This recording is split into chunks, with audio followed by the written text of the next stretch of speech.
Merci. C'est j'ai beaucoup fumula. Ça va libérer la mona musala balinga basali. Ndio warosu na biso.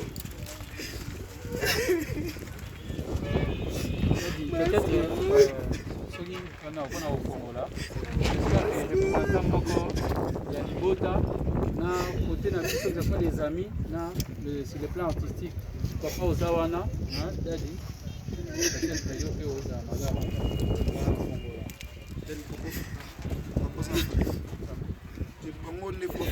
Na les amis.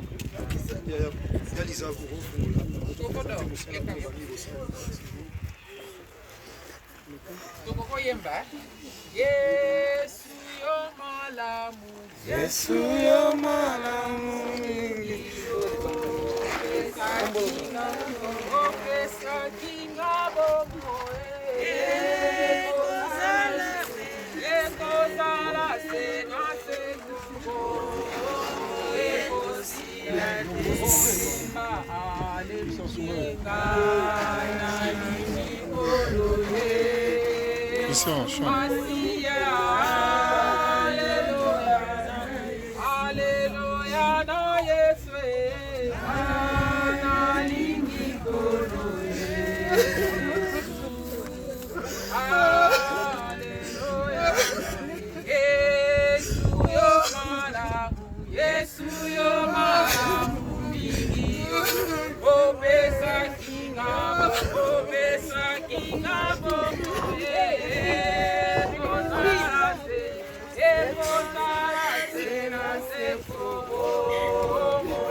Amen. Amen.